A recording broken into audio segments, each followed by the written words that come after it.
ప్రభాకర్ గారు మీరు ఇందాక అడిగింది అదేనా? ఆ విజువలేనా మీరు ఇందాక అడిగింది? ఇందాక ఎస్పీ గారు నుంచి ఉన్నారు అని చెప్పేసి ఇందాక అన్నారు. కాదండి, తీయండి, పక్కన తీయండి. పక్కన కోటేసుకున్న వ్యక్తి ఎవరు? Who is he with black coat? Who is he next APS officer? మిగతా వాళ్ళు ఎక్కడ కూర్చో ఏం చేస్తున్నారు? వీళ్ళిద్దరు ఏం చేస్తున్నారు? ఏమంటే డెకరం తెలీదా? లేకపోతే డెమోక్రటిక్ ప్రాసెస్ తెలీదా? ఏమన్నా వాల్యూస్ తెలీదా? IAS IPS officer Pawan Kalyan గారికి నీకు కాకినాడలో మీటింగ్ పెట్టుకుంటే వాళ్ళు క్లర్క్లు అయిపోతారా, అటెండర్లు అయిపోతారా, లేకపోతే కానిస్టేబుల్ అయిపోతారా, హోంగార్డులు అయిపోతారా? ఆన్ ద సిట్ ఆయన చెప్పలేడా? మీరు కూర్చోలేదా? నాకు పరువు పోతుంది. మా ఎమ్మెల్యే అయితే వీళ్ళందరూ కూడా ఏరు ముద్రగాళ్ళు, నేనేదో ఎమ్మెల్యేని చేసుకున్నాను, బట్ మీ నాయకుడు కూడా పెద్ద డిఫరెంట్ ఏం కాదు కదండి. చెప్పలేకపోయారు. అట్లీస్ట్ ఇప్పుడు ప్రభాకర్ గారు ఒక్క నిమిషం, అట్లీస్ట్ అక్కడ ఆయన ఎమ్మెల్యేని ఎంపీని కూర్చోబెట్టుకున్నాడు. మీ నాయకుడి దగ్గర అందరూ నుంచోటమేగా. ఎవరు చెప్పారు? తీయండి, మా నాయకుడి దగ్గర ఉన్న ఫోటోలు తీయండి సార్, ఆ తర్వాత వస్తాం. ఈ కంపారిజన్ చేసే మీరు సమాజాన్ని నాశనం చేస్తున్నారు చెప్తున్నాను నేను. మీరు కాదు, ఐఎమ్ సారీ, అంటే మీరంటే మీరు కాదు sir. Lot of respect on you. నాకు తెలుసు వాసుదేవన్ గారు ఏంటో. మీరంటే మీరు కాదు. ఇలాంటిది ఏంటంటే ఆయన పక్కన ఎలా నిలబడ్డారు చూడండి. అసలు నిన్న కందులు దుర్గేష్ని రాజమండ్రిలో అక్కడెక్కడో షుగర్ ఫ్యాక్టరీ ఉందట. ఏ మంత్రి అయ్యా నువ్వు? ఏం చేస్తున్నావు ఇక్కడ? ఇంత పొల్యూషన్ ఉంటే ఎప్పుడు గుర్తొస్తాయండి మీకు? సడన్ గా పవన్ కళ్యాణ్ గారికి జీతం రానప్పుడు, నెలకో లేకపోతే చంద్రబాబు నాయుడు గారికి కోపం వచ్చినప్పుడు ఈ కోపాలన్నీ సమాజం మీద, ప్రజల మీద, వైఎస్ఆర్ కాంగ్రెస్ పార్టీ మీద వస్తుపోతుంటాయా? ఏంటి సార్, మీరు చదువుకున్న వాళ్ళని భావిస్తూ ఉంటే ఎస్ మీరు మార్పుకు రండి. ఓ పక్కేమో సనాతనం అంటారు, ఓ పక్క లేస్తే ఢిల్లీ పోయి అక్కడ చేస్తారు. వ్యవస్థల్ని కాపాడాలి. పవన్ కళ్యాణ్ గారు మాటలో ఏ వ్యవస్థను మీరు కాపాడారు? మీరు సపోర్ట్ చేస్తున్నటువంటి మీ సెంటర్లో ఉన్న పార్టీ ఏ వ్యవస్థని బతకనిచ్చింది? మీ ఎన్డీఏలో ఉన్న పార్టీ మీ రాష్ట్రంలో ఏ వ్యవస్థను మీరు చేశారు? అది నాశనమే కదా. ప్రభాకర్ గారు మీ పోస్పోల కబుర్లు, సొల్లు కబుర్లు. చూపుడి గారు నేను కామన్ మ్యాన్ కి అర్థం కావడం కోసం మాత్రం చెప్తున్నా.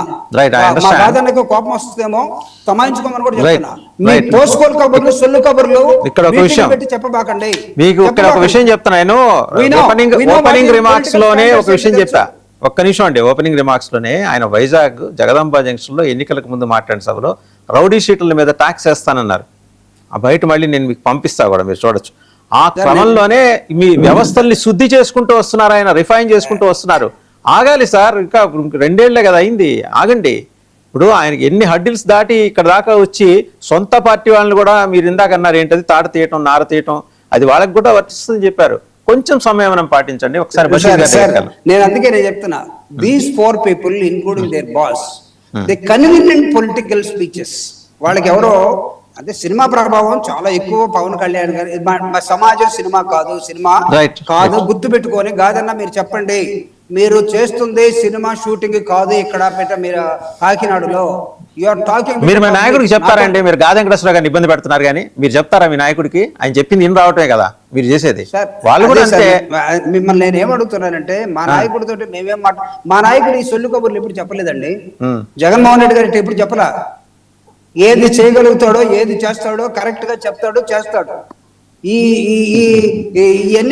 వదిలేండి ప్రభాకర్ గారు. ఏంటంటే ఒక్క నిమిషం వాసుదేవన్ గారు, ప్లీజ్ అలౌ మీ. ఎందుకంటే వాళ్ళిద్దరూ సుదీర్ఘంగా మాట్లాడిన తర్వాత నా ఫ్లో కూడా పోనివ్వండి.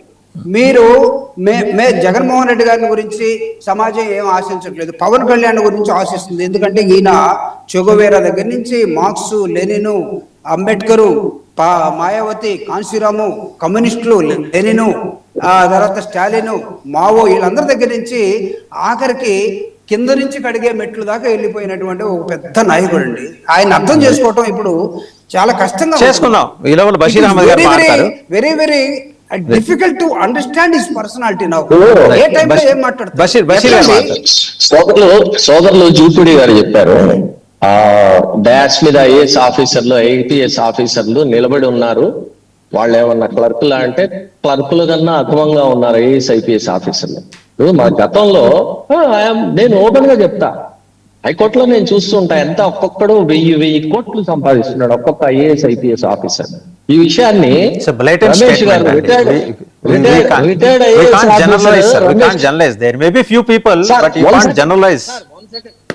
నేను ఒక్క ఒక రిటైర్డ్ ఐఏఎస్ ఆఫీసర్ రమేష్ గారు ఓపెన్ గా చెప్పాడు, 1000 కోట్లు సంపాదిస్తున్నారంటే దాన్ని వేరే ఒక్క ఐఏఎస్ ఐపీఎస్ ఆఫీసర్ కానీ ఐఏఎస్ ఐపీఎస్ ఆఫీసర్ల సంఘం కానీ ఖండించలా.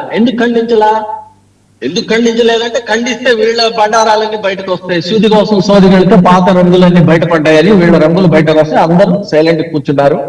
ఐఏఎస్ ఐపీఎస్ ఆఫీసర్లు పులుపు కడిగిన ముత్యాలు కాదు, హైకోర్టులో నేను రోజు చూస్తుంటా వాళ్ళ బండారాలన్నీ నాకు తెలుసు. ఇది ఒక పాయింట్. నెక్స్ట్ ఇంకో పాయింట్ ఏంటంటే ఈ రోజు ఐఏఎస్ ఐపీఎస్ ఆఫీసర్లు చప్రాసిల్లాగా ఎందుకు అయిపోయారంటే వీళ్ళు రాజ్యాంగాన్ని చట్టాన్ని పాటించట్లా. బెస్ట్ ఎగ్జాంపుల్ ఆర్ఆర్ఆర్ ఉన్నాడు. ఆర్ఆర్ఆర్ అతను అవినీతి పరుడే, బ్యాంకుల్ని ముంచేశాడు, వేరే విషయం తీసేయండి, నేను కాదన్నా. కానీ ఆర్ఆర్ఆర్ ని జగన్మోహన్ రెడ్డి ఆయన చెప్పాడని చెప్పి గతంలో ఆ సునీల్ గారు కానీ, ఆ సునీల్ నాయక్ కానీ, ఆ జాషువా కానీ వీళ్ళందరూ తీసుకొచ్చి టార్చర్ చేశారు. మరి వాళ్ళ పరిస్థితి ఏమైంది? మీరు రూల్స్ ని, రెగ్యులేషన్ ని, రాజ్యాంగాన్ని, చట్టాన్ని మీరు పాటించి పర్ఫెక్ట్ గా పనిచేస్తే మీకు నిలువ ఉంటుంది. మీరు దాన్ని పాటించట్లేదు కాబట్టి క్లర్కులు కాదు చప్రాసిల్లాగా నిలబడాల్సిందే, అందులో అనుమానమే లేదు. మీరు రూల్స్ పాటించారు కాబట్టి అది అలా జరగాల్సిందే. తర్వాత ఇంకొక విషయం ఏంటంటే ఇప్పుడు ఈ మొత్తం ఎపిసోడ్ లో నిందితుడైనటువంటి ఈ నాగరాజు సిఏని ఖచ్చితంగా అరెస్ట్ చేయాలి, అరెస్ట్ చేసి తీరాల్సిందే. దీని మీద చంద్రబాబు నాయుడు గారు కానీ లేదా పవన్ కానీ వీళ్ళు ఒక మీటింగ్ వేసుకుని స్పెషల్ గా మాట్లాడి ఆ బాధితుడిని పిలిపించి మాట్లాడిన దాన్ని మేము ముస్లిం లీగ్ పార్టీగా మేము హర్షిస్తున్నాం. దీన్ని కొనసాగిస్తూ జగన్ రెడ్డి గారు కూడా మా అభిమాన నాయకుడు రాజశేఖర రెడ్డి గారి పుత్రుడిగా ఆయన ఏం చేయాలంటే కాదంబరి జర్ఫానీని కూడా పిలిపించి ఆమెతో కూడా మాట్లాడాలి. అమ్మ నా ప్రభుత్వంలో ఇలా జరిగింది కాబట్టి నేను బాధపడుతున్నాను, దీన్ని నువ్వేమనుకోబాక అని చెప్పేసి మాట్లాడాలి. ఆయన ఈ పిఎస్ఆర్ ఆంజనేయుల్ని, తర్వాత విశాల్ గున్నీని, తర్వాత కాంతిలాల్ రాణాకి సంబంధించి స్ట్రింజెంట్ యాక్షన్స్ తీసుకోండి, వాళ్ళని టెర్మినేట్ చేయండి అని చెప్పి కూడా ఆయన డిమాండ్ చేయాలి. ఇప్పుడు నిష్పక్షపాతంగా ఉండాలి. ఇప్పుడు జూపిడి ప్రభాకర్ గారు అంటే నాకు ఒక ప్రత్యేకమైన గౌరవం ఉంది, ఆయన కొన్ని చక్కగా మాట్లాడతారని చెప్పి. మరి మీరు ఒక బయాస్డ్ గా పార్టీ పరంగా కాకుండా పార్టీ నుంచి బయటకు వచ్చి ప్రజలందరికీ ఉపయోగపడే విధంగా మాట్లాడాలని చెప్పేసి నేను డిమాండ్ చేస్తున్నాను.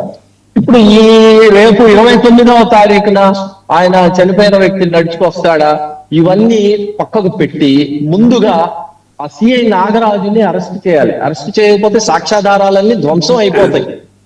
ఆయన ఏమవ్వండి, మీరు ఉత్తనే అనుకుంటున్నారు, అన్ని పకడ్బందీగా సేకరిస్తున్నారు. ఇప్పుడు సింగనగర్ కూడా వెళ్తారు, మీరు ఇచ్చిన సమాచారం పట్టుకొని అక్కడికి వెళ్తారు.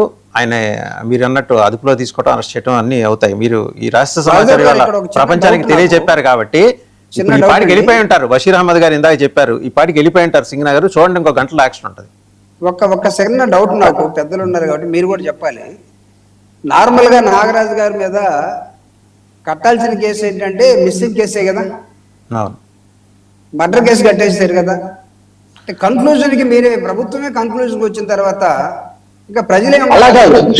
జూపిడి గారు ఏదైనా సరే ఒక వ్యవస్థలో పోలీస్ వ్యవస్థ ఒక కేసుని కట్టినప్పుడు అది జరిగిందా లేదా అనేది ఫైనల్ గా న్యాయస్థానం తెలుస్తుంది. సమయం కూడా అయిపోయింది. Basheer garu, definitely will discuss it tomorrow. Thank you very much Basheer Ahmed garu, Jupudi Prabhakar గారు అండ్ గాదే వెంకటేశ్వర గారు. చాలా నిశ్చితంగానే ముగ్గురు కూడా వారి అబ్జర్వేషన్స్ పార్టీలకు అతీతంగా చెప్పారు. And I must appreciate Gade Venkateswara గారు. వారు ఎప్పుడైనా సరే కుండబద్దలు కొట్టినట్టు చెప్తారు. ఆయన ఏం మొహమాట పడ్డ, అసలు కుండబద్దలు కొట్టినట్టు చెప్పారు. ఎలా డీల్ చేయాలి, ఎలా డీల్ చేస్తూ వస్తున్నాం, ఎలా డీల్ చేయబోతున్నాం, కులానికి నేరానికి దయచేసి సంబంధం, బంధుత్వం, స్నేహం అంటగట్టమాకండి అన్నాడు. సరే, బషీర్ అహ్మద్ గారు ఎలా ఒక క్లూ ఇచ్చారు కాబట్టి ఇప్పటికి మరి సింగనగర్కి మొత్తం స్పెషల్ పోలీసు సిట్టు బృందం అక్కడికి చేరుకొని ఉంటుంది. ఇంకో గంటలో మనకి అప్డేట్స్ వస్తే మళ్ళీ చూద్దాం అప్డేట్స్ అన్ని. Thank you very much for watching big debate.